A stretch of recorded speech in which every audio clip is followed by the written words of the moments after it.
Hello, everybody, and welcome to the world of Lucky Stars. Yes, I am finally on YouTube. I mean, I've been in YouTube for a while now, but I'm finally officially becoming a YouTuber. You know what I mean? We're gonna have makeup tutorials, we're gonna have DIY videos, we're gonna have vlogs, we're gonna have all types of things. And listen, I've been hearing all of you guys letting me know to start YouTube, to start makeup tutorials. You guys want to know everything, you guys want to see everything, you guys want to see the process. And today I've decided that what better way to start than to kind of create a makeup look and show you guys the process while also answering your questions. Subscribe, make sure to like, make sure to comment, make sure to share. Honey, make sure to tip. I will have all of my tipping links down in the description. I will have all my social media. Listen, we're trying to build a family here. We're trying to build a channel. We're trying to build a playhouse for all of us to have fun and create and just be our artistic selves. So support you, you support me, we support each other, honey. Anyways, let's get this started. All right, you guys, so first things first, as you can see, I'm gluing my brows down. That's the first step to every makeup look, in my opinion, unless you don't want to glue your brows down, unless you're that fishy. If you're that fishy, excuse me, you don't have to glue your brows down. But I choose to glue them down because I just like the flat surface. I like to have like a full-on canvas that I could just paint on. So we're doing that, and let me tell you guys a little technique of how I glue my brows down.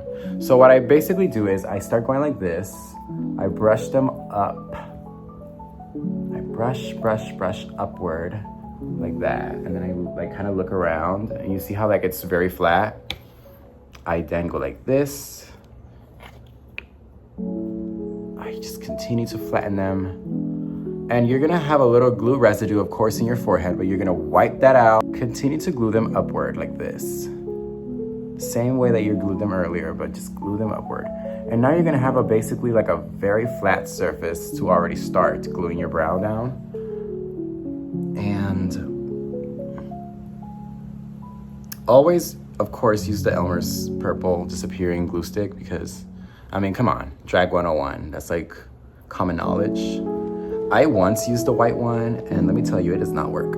I mean, you know what, at this point in my life, I feel like anything works for me because I'm that crafty and DIY. And with that being said, let's start with the first question in this little Q&A, honey. You may get to know me a little more. So the first question from Twitter is from William, and he says, what would you do if when you okay, he said yes, would go? And also, what's really in Lucky's Lemonade? Now, William, I don't know if you know this, but Lucky's Lemonade does not exist. Lucky's Lemonade is actually a very fictional drink created in the RuPaul's Drag Race universe by Lucky Stars, contestant of RuPaul's Drag Race Season 17. Would you audition for Dragula again? Bold of you to assume that I auditioned for Dragula at some point. Now, yes, I was going to be on Dragula Season 6. Yes, the rumors are true. I was going to be on Season 6. I kind of half applied for Dragula in a way. I was mainly applying for Drag Race. I had already pretty much sent my Drag Race audition, completely finished. And then at some point I was like, I have to make it out of here. I was going through a really tough time. So I have to make it out of here. I have to make it out of the struggle somehow. Let me kind of like throw my name in the ring and see what happens with Dragula. So I answered the questions, kind of like the first step of the application. I answered all of that. And then like at some point, I was like, when I saw the rules of the application and the requirements, I was like, I don't know if I want it that bad. I don't know if I want Dragula specifically that bad. But then they emailed me randomly. And then they were like, oh, we're interested in you. Can you just send us a little something? Basically like a little, it doesn't even have to be in drag.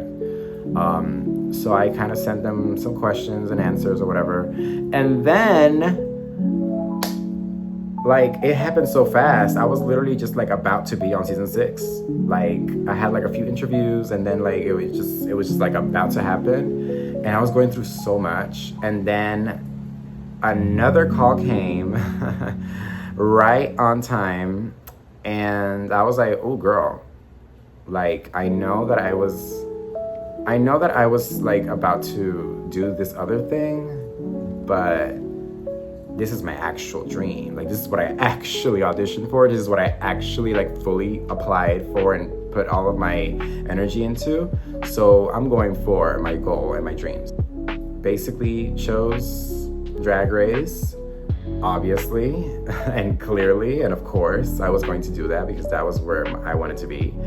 And the rest is history. I love Dragula. Props to the Dragula girls. I love the Dragula girls. Some of my favorites are Abora, Formaldehyde. Shout out to the first outs. Who else? Yovska, I live for. Yovska would love to collaborate with, by the way. I know that our brains are kind of like similar in a way. And yeah, I love Dragula.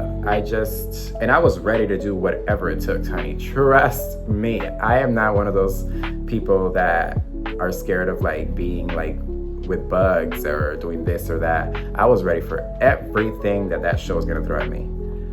Maybe in another world I won, who knows? But honestly, like, regardless, you know, shout out to Dragula, live for y'all. But that's it, that's my story. Would you do All Stars? FK Twink HQ asks. I don't know. I mean, who knows? You know what I mean? It depends on time and space and the universe and God and whatever the world feels about life. And, you know, you never know how things may happen in life because life is what you make it. So let's make it right. By Hannah Montana. Would I go on tour with Nina Bonina Brown? Honey, to answer that question, I have to answer some other questions first. Okay. But you know what? I'm down to go on tour with anyone that I work well with. How about that? And Nina Bonina Brown especially, I love her mind. Always loved her art, always been a fan, always will be a fan. Shout out to Nina. Shout out to Pierre. But I don't know if I would necessarily do that right now in this stage of my life, but you never know what the future has in store, honey. And like I said, I appreciate that artists and their work. Therefore, you never know. Somebody else is asking me, why do you never name Nina Bonina Brown as one of your drag inspirations? It's very clear. I mean, obviously, honey, I've always said that she is or was a drag mother to me, and that she was a drag mentor, and that I always am going to be a fan, and I appreciate her work. And of course, she was an inspiration to me. She was an influence to me, per se. But at the end of the day, art is all a cycle. Art will travel around and inspire and innovate. And as long as we are innovating, I say, why complain? But honestly, yeah, like she was a great inspiration for me. I'm so sorry that I have my big fingers all up in your face, but it's what you deserve. You know what I mean? She was a great inspiration. She is an inspiration. I would say that she was a blueprint to how I would kind of materialize my drag. But I always say that I'm innovative and I've created my own lane with those blueprints and with those inspirations that I gathered when I started. So how about that? You should get inspired too. If I could be on any other season, what season would it be? You know what? I would live to be on like season 7 or something, or like season 6. Season 6 seems a little harder. Season 7 seems a little easier. But then again, I don't know, because you never know when you're there, you know what I mean? But I would love to be, in terms of like the seasons that I feel like maybe I could do good in, and like probably like win or be in the finale, I would say like maybe season 8 or season 7. Like I feel like those seasons, like low key, the challenges, the way that they were set up, like I would eat it up low key, you know what I mean? I don't know. That's how I feel. Maybe I'm delusional. Shout out to Joella. I'm joking. Love you, sister. But yeah. Or I would say season 16 because I almost applied for season 16. So I kind of like in my brain, I'm like an honorable season 16 girl. Like on the side, like way, way on the side. You feel me? Like way, way, way, like way on the side because I almost applied. Because like I low-key like sent an application, but I never sent a video. So I kind of feel like season 16 was the beginning of the rest of my life. Somebody's saying that somebody needs to ask the real questions over here. What happened with Nina Bonina for Fanina Latina Brown? How was your experience coming back to ass? What the hell you mean, what is my experience coming back to ass? What is ass, first of all? Anyways, what happened to Nina Bonina? Well, okay, so here's the story. So we had a friendship. We kind of met online as a fan and, you know, a supporter. And so we kind of built this like online friendship. And at some point, when I was about to apply for Drag Race, you know, she's always said that she was gonna help me apply. She was gonna help me with the video and blah, blah, blah. And so by the time that we had to actually make the video, we kind of had like a little falling out. It wasn't about Drag Race. It wasn't about anything. It was just like a random falling out. I honestly forgot what the hell it was about. But then it came time to actually apply for Drag Race. And we started talking again a little bit. You know, we kind of like fixed everything and whatnot. And then we basically, she kind of like helped me at that moment, like with advice about, oh, should I go on Drag Race or should I go on Dragula? And, you know, all this stuff. And she was supportive in that department. And then at some point, I remember basically when I finally got the call for Drag Race, she completely like disappeared. Like she wouldn't answer my messages. She would not really communicate with me whatsoever. She would pretty much ignore the hell out of me. Sorry. And so then I had to hear from my other friends on the internet that apparently she's a little upset that I got the call to Drag Race, that, you know, she's a little jealous about it. And it's fine, I get it. At the time that I really needed help, first of all, I already applied by then, and she didn't really help me with the video whatsoever. I made the video myself. I applied by myself. I did everything by myself. And then she kind of was like mad at the fact that I didn't tell her that I applied, that I'm applying, that she could have helped me. I'm like, I feel like it's one of those things where you want to be invited to the birthday just to say no. You know what I mean? It's like, girl, I auditioned because I had to by this point, and we weren't talking. So it's like, I'm not gonna wait to talk to you again to apply for Drag Race. Like, I'm not gonna sit here and be like, well, you know what? I'm gonna wait for her to talk to me again so that then I could apply, so that then she could help me. Like, no, I don't need help. And so then I did it, and she was mad about the fact that I didn't tell her that I did it. And then it was it was just stupid. And then like she got mad at the fact that I got accepted, and she was apparently like mad and bitter about it. But at the same time, she did, you know, kind of reach out to James Mansfield and tell him to reach out to me for help, to help me a little bit.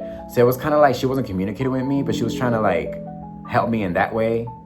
But at the same time, it's like, girl, I got on Drag Race, blah, blah, blah. I filmed.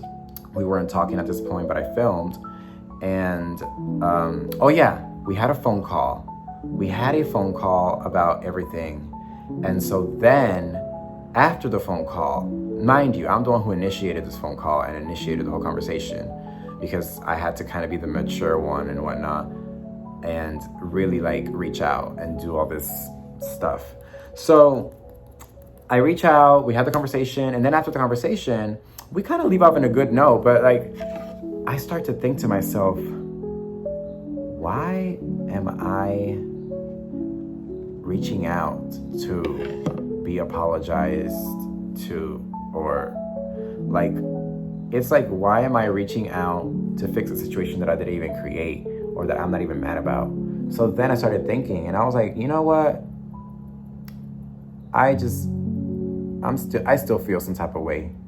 So I'm just not gonna communicate anymore like that, because once I feel some type of way, it's just like, it's not it. You know what I mean?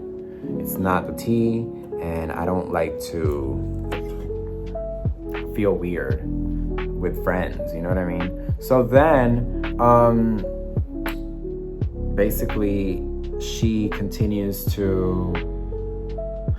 then sends me a message on Instagram because she hears from a friend something, I don't know. And then she's like, what's your problem with me? Because I thought we were good. But I was like, I don't know. I just feel like after everything, I just started to think about everything. And I just feel like this is not even the energy that I need right now. You know what I mean? Like, this is not even the energy that I need going into this chapter of my life. So I kind of just like started to ignore her again. And then when I came back, I called her and I told her everything that happened. And I did mention her on the show. That it didn't air is another story. But I did say she was an inspiration to me. But that's it. Like, it's not that crazy. It's nothing wild.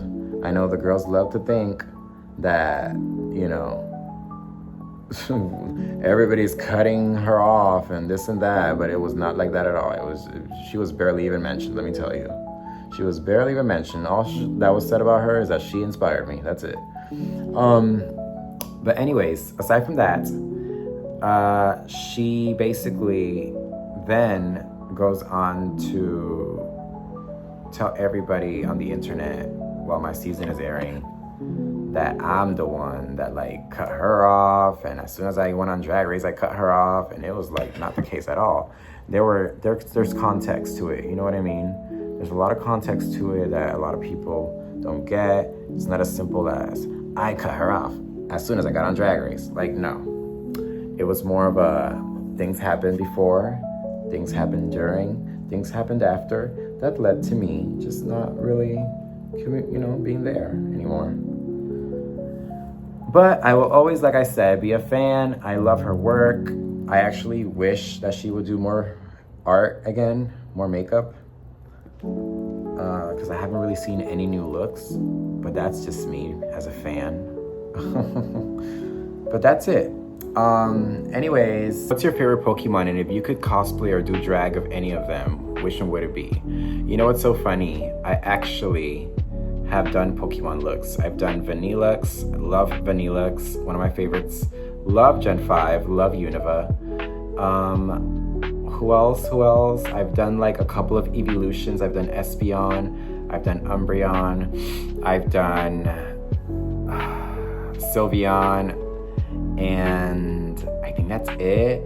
I've also done Roselia. My favorite Pokemon as a kid was Roselia, and then I was obsessed with Roserade. Where are my Roselia, Vanillux, and Roserade lovers out there? Because I feel like, low-key, those are some underrated Pokemon. Someday I would love to kind of turn into Charizard. It's so funny, even though it's so overrated. But I kind of want to like recreate it because I feel like it's iconic. And I also want to recreate my Vanillux look. And I also would love to become Pikachu again because it's so iconic. But I always want to kind of like do my own version of them. Honestly, I could do so many Pokemon. Like, I literally am a Pokemon. I am a drag Pokemon. What's your favorite pasta shape and why? Honestly, I like angel hair. I like spaghetti. I'm a big pasta person because my boyfriend is Italian and he likes to make pasta sometimes. Not to be very cliche, but yes, that is the tea. And so I love pasta. I don't know. I love spaghetti. I love angel hair. I love fettuccine. I love all of it. I love pasta. I love pasta. Have you always had a creative and unique drag style, or is it something that's come to you as you grew further into your career? I would say that I literally started, as soon as I started, I was already creating characters and I was already creating my own world of drag. I've always thought of myself as like a Walt Disney type of character. Like, it's the wonderful world of Lucky Stars, and that world has thousands of characters and thousands of concepts and worlds in itself. And that's kind of the way that I see my drag. I've always started like with drawing things on my face. I always wanted to become something abnormal, something abnormal, something different than human, something different than reality. I kind of always wanted to become a cartoon. So funny, because for me, cartoons were an escape. They were like the furthest thing from reality. So I kind of wanted to see myself as a cartoon character stuck in reality. That was basically where my drag world stems from. And I will continue to create characters in the world of Lucky Stars. And I feel like it's my own wonderful world where I could just like spew all the imagination and all of the pain and all of the happiness and basically every emotion that I feel. And I create characters out of those emotions. I create characters out of those experiences and out of those inspirations. And so, yeah, I don't know. I've always been creative, I would say. I've always been in tune with my inner child, and I've always sought to become something other than human. All those nights in the bathroom, never once did I look in the mirror attempting to be something normal. I always wanted to be something that the world has never seen before. And who knows if the world had seen it before, but I'm always gonna want to innovate. What was going through my head while lip syncing against Joella? Honey, what was going through my head? I had nothing going through my head. And I knew that the shoes were not mine. They were Lexi's shoes, once again. And so I was like, wow, these shoes are not mine. They're not my size. Like, I was down to wear it for the runway because it was just a runway. You know what I mean? Like, I feel like I could survive the runway with those shoes, but I could definitely not survive a lip sync in those shoes. But on Drag Race, you can't really change your shoes for the lip sync. So I had no choice but to just sit there and perform in those heels that ended up flying away. So, but if I had the option to change them, I did have some white platforms that I was ready to pussy pop severely across the stage in. But of course I couldn't wear them because, you know, like I said, the rules do not allow you to change. So I abided by the rules, or abided, I don't know. I followed the rules, and you know what? Looking back, I should have just changed my damn heels and not tell anybody anything. I was like in survival mode, literally.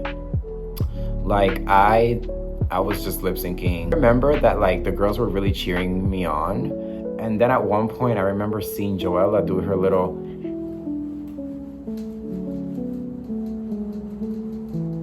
and I was like, oh my God, bitch, I lost. But you know what? I'm proud of my sister, Joella, and I live for that little move that she does. What's it like doing artsy drag in South Florida?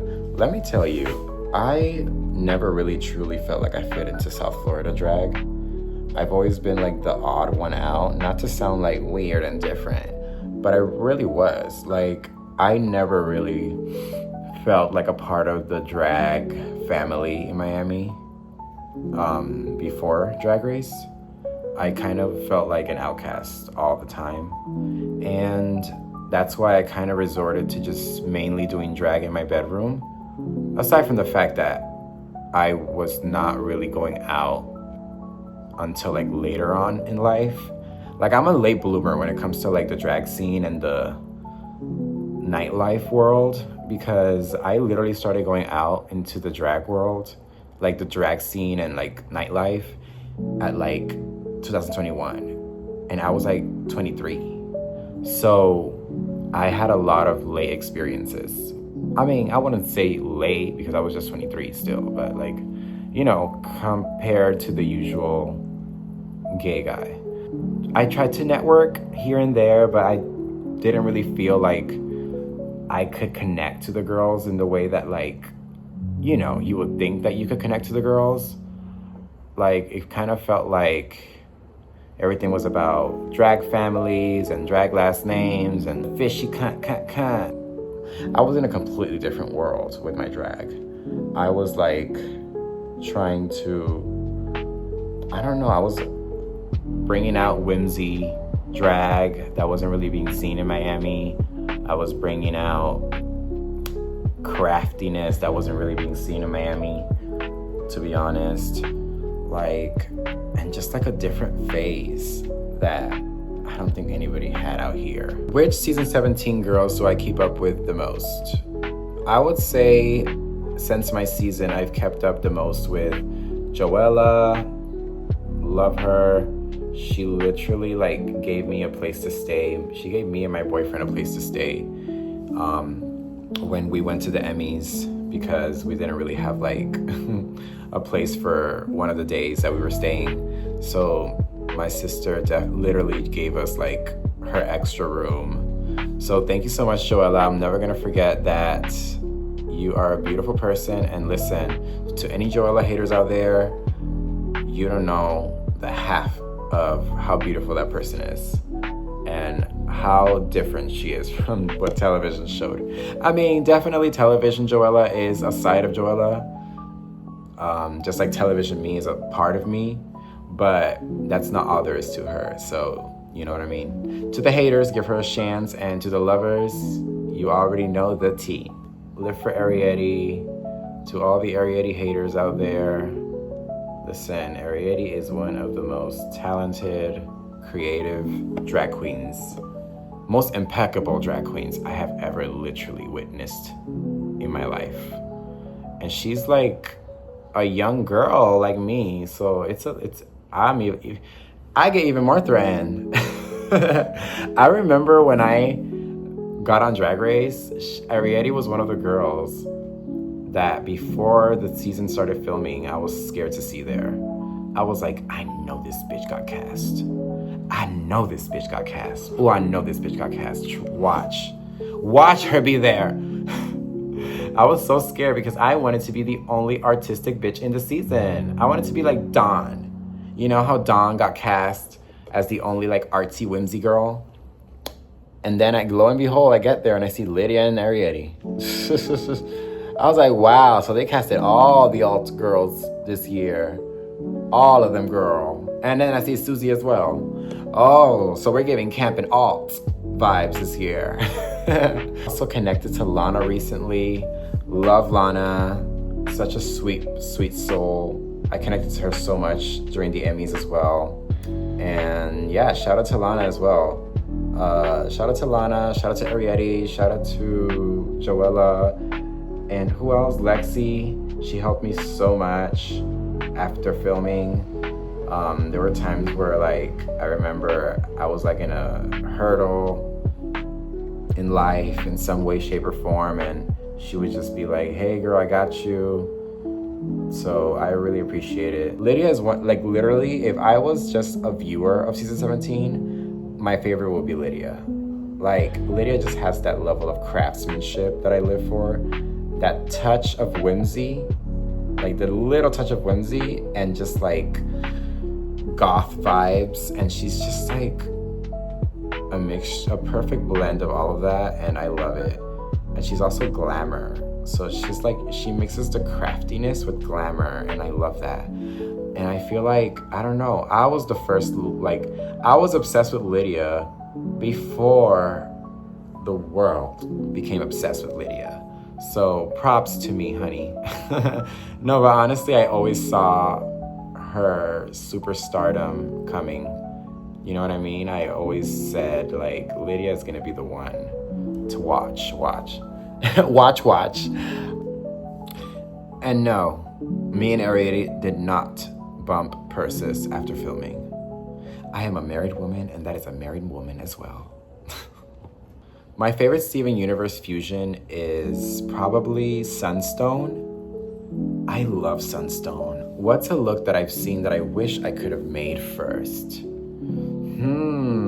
Oh, the Christmas tree that Abora created. That was a masterpiece. Like, that was a masterpiece of drag. Like, I have not been impressed in a look, in a look in the world of drag or art in that long.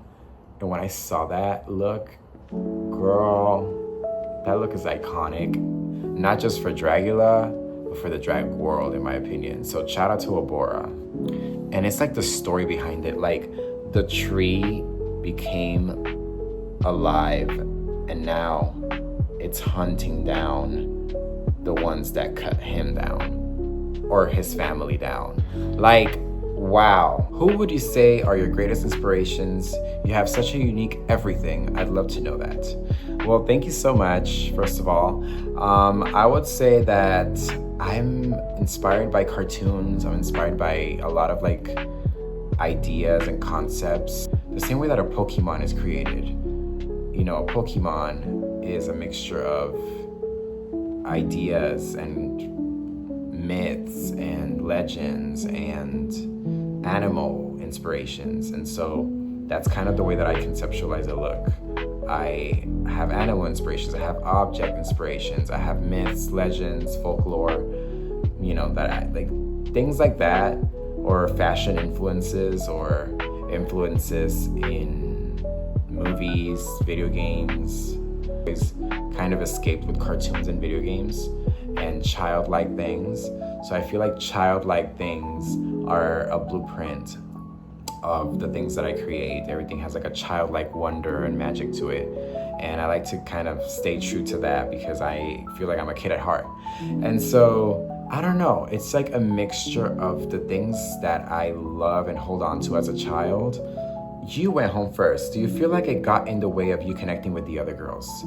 I don't think so. I mean, definitely there's certain girls that I'm sure I would have gotten closer to throughout the competition had I stayed longer. Who knows what that timeline looks like. But I would say that everything went exactly how it had to go. And I would say that I'm connecting to the right people. I believe that the fact that I went home first allowed the girls to finally get to know me after, off camera, sometimes. So I feel like it makes it a little more real for me. Which cartoons and anime inspire you the most? Wow. I love this question because I loved anime at some point in my life. I would never say like that I was like an otaku because I was not exactly like into every single anime that was coming out. But I was like the typical Naruto fan. I grew up with Naruto. Naruto is such an inspiration to me. I would love to someday turn into the Nine-Tailed Fox and recreate that, but like as a drag queen. Like a drag version of the Nine-Tailed Fox. I want to be a drag version of all the Jinchurikis, literally. Specifically the Nine-Tails and the Eight-Tails Ox. Because like, oh my god, they're so good. Dragon Ball Z. I've done a few Dragon Ball Z characters. So I will say that those are the animes that like really inspired me growing up. Dragon Ball Z, Naruto, specifically those two. Favorite unaired runway from my time on Drag Race? Honestly, my disco ball look that I was gonna wear for the ugliest dress. I was so excited to wear that. I cut myself so many times creating that look out of literal glass, like disco ball glass. Also my quilted runway, which was the pillow. I was going to wear that. Oh, my shark look for the ball. I was gonna eat that ball up, y'all. Let me tell you, with that shark look and my sea slug that was gonna light up on the runway, I was going to just eat it up. I mean, I don't know what the hell I was gonna create per se, but I'm very crafty in that department with the materials from that challenge specifically. So I would say that I probably would have been up there. But then again, woulda, shoulda, coulda, right? Who's my most and least favorite season 18 queen? I don't really have a least favorite. And low-key, I barely really watched the season. But if I had to pick a favorite, I would say Sierra Mist, Live for Sierra, Live for Kenya Pleaser, Live for Mia Star, Live for Juicy. I worked with Juicy plenty of times in South Florida. So I kind of like saw her throughout my years of doing drag as well out here. So kind of like I feel like we kind of grew up in the same generation of drag in a way. Okay, so these 3 questions are sort of similar. How did you start drag? What led you to doing drag like you do? And are you a DIY queen?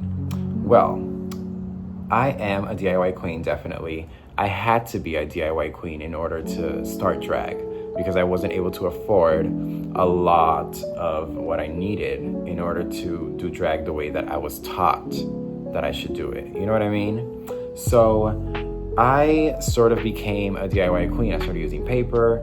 I eventually got into foam, expanding foam from Home Depot. I started kind of like creating sculptures with foam and sculpting drag. And I became like an optical illusions type of person at some point. I started body painting. So I started to kind of create the outfits on me as body paint. So that's kind of like where I started. I pretty much had to be a DIY queen and sort of creating drawings on my face, painting myself different colors with eyeshadow and becoming different characters. I've always kind of started like that. I started in the bathroom like any typical gay person. And eventually I would like literally stay up all day and night in my room because I had no life. I would just like be there creating drag and creating like body painting and little headpieces with paper and things of that nature. That's kind of how I started. I would post my content on the internet. I would like literally stay up all night, finish the look, post it in the morning, sip a little bit of Red Bull, and just like enjoy seeing the posts be posted. What's the weirdest, nichest, craziest look I ever done? I would say probably like the Mad TV icon, because he's such a niche thing. Or maybe Barney. I used to be such a Barney fan as a kid, so I felt like I had to do Barney. I would say those are probably the craziest, most niche looks that I've done because it's like if you know, you know, and they're like pretty crazy. And I would say that I'm pretty proud of those looks, to be honest, because they're so weird. Nobody would ever like truly attempt to do those looks. And I don't know, like I like that. What's my go-to karaoke song? My go-to karaoke song, I would say, is... Lately, it's been Circles by Mariah Carey, Crush by Alpha Kane, Purple Rain by Prince. I would say those are like my go-to karaoke songs lately. Okay, guys, so now I'm like kind of highlighting my brows even more. I am trying to make sure that like the light is definitely light and the darks are definitely dark. Let me see.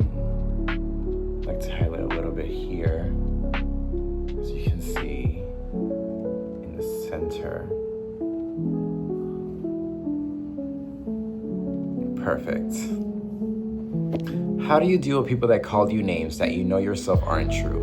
I'm in the grieving process of some so-called friends who said things behind my back but nice to my face. Well, I would say classically, it has been said that if they ain't paying your bills, pay them bitches no mind.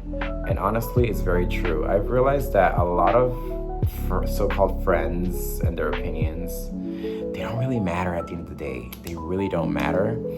Like, because at the end of the day, some of these people, you're not even going to talk to them in a few years. Like, a true friend would never talk behind your back, first of all. I've been pretty much in that position many times. And I will say that it's not a cute place to be in. And as soon as a bitch shows you who they are, believe them. Those are not your friends. Somebody who speaks great about you when you're not in the room, that's a friend. That is what you have to keep around. So thank you for your support, and listen, good luck with these fake ass bitches. You're greater than them. What are your honest thoughts on Sue Sylvester? Listen, it's so funny that you're asking me this because I just recently started rewatching Glee again, and I used to hate Sue Sylvester, but I actually love her now. I think she's so real. Like, I would be her, low-key. All right, so now I'm adding the little highlights because I like to look like a living cartoon. So what I'm gonna do is I'm gonna add little white lines in specific areas in order to make specific parts of my face stand out, such as the butt cheeks. No, I'm joking. Such as the cheeks and the nose, the lips, the eyes. It's almost just to give it like the little highlights that you see in cartoons. All right, you guys, so this is the headpiece that I literally created right now. Like, I created it in like 30 minutes in the middle of this video because I feel like a wig wouldn't really give the effect that I want. I want to give the real, true Lava Girl fantasy from Shark Boy and Lava Girl. So, you know, just a quick headpiece because we could do it, because we are what? Powerful over here in the House of Stars, honey. We could come up with headpieces in like 5 minutes. Anyways, this is it glued on. I'm gonna probably add a little more details and put on my lashes and put on my eyes. And who knows, maybe I'll answer a few more of your questions. So what I'm gonna do right now is I'm gonna kind of highlight a little bit more and connect the head to my face. It's a little thing that I do in order to kind of breathe more life into the overall character, because if it's just a headpiece sitting on your head, it doesn't really speak to me. It doesn't really give like life. It just gives me like, oh, it's a headpiece. I wanna not really give headpiece. I wanna give, this is my hair and it's made out of lava and rocks, and you know, that's kind of the fantasy. So what I'm doing now is basically connecting the whites on the head to the whites on my face. All right, you guys, so as you can see, the headpiece is pretty much on. The makeup has been pretty much finished. I put on my eyes. Yes, these are my go-to eyes. And I will be right back with the lashes and the finished look. And then I will be answering a few more questions, but there will be a part 2 to this video very soon with even more questions, because I was not expecting so many questions. Apparently you guys really want to ask me things. So in order to answer all the questions, there will be a part 2 to this video with another look and another creation. So stay tuned, and I'll be right back with the finished Lava Girl fantasy.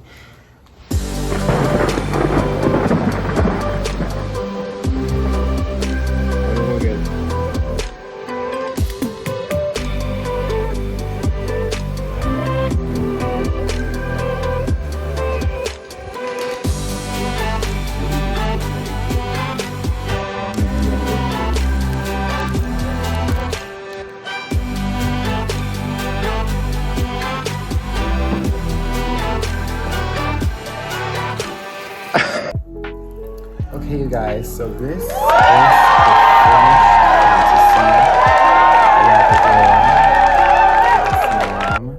It's my own little spin on her, my own little take on her, my own little version of her, straight from the Lucky Stars universe.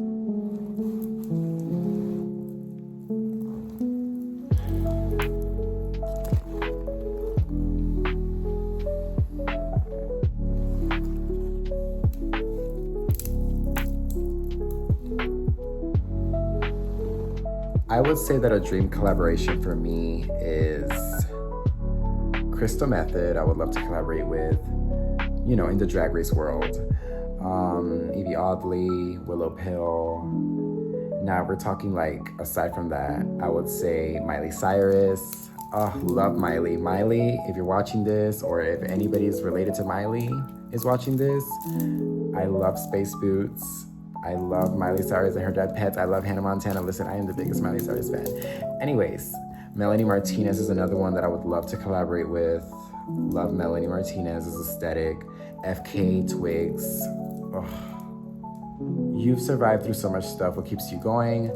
I would say that what keeps me going is my art, my love, the love that I'm surrounded by, my family, my boyfriend, my career, my supporters. Honestly, like, all these things come together and they just keep me going. How did I come up with my drag name? Well, to be very honest, I was asleep. I woke up and the first thing that came to my mind was Lucky Star. And I love the song Lucky Star by Madonna. I love Lucky by Britney Spears. And I don't know, that name just, it came to my mind in a time where I felt like it needed to come to my mind. Like, I was needing some sort of, I don't know, like, persona, some sort of escape, some sort of world to kind of I needed to give a name to this world that I created. And so Lucky came to mind, and Stars. I mean, I love Stars and the 3 Z's because, you know, I'm tired. And I love an animated name, like a cartoon. And I wanted a name that fit this cartoon fantasy. Lucky Stars are actually little origami stars that you could actually create. So it's very crafty as well. It all makes sense. And that will be the last question for now. I will let you guys exhibit and indulge on this beautiful lava girl fantasy. And I will see you on the next one. Remember, I support you, you support me, we support each other. Welcome to the world of Lucky Stars. I would love for you guys to continue to support the channel, continue to support the artistic movement that we're creating, and continue to support all of the future content that I am planning on creating. I'm very excited to finally start this journey with you guys, and all of my links will be down below. And make sure to stay tuned for all of the future works of Lucky Stars. Ciao. Stay tuned. Mwah.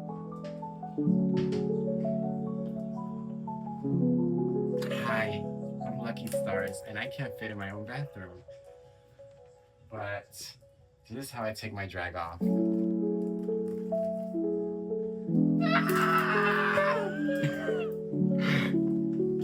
What can I say? I'm not a real lava girl.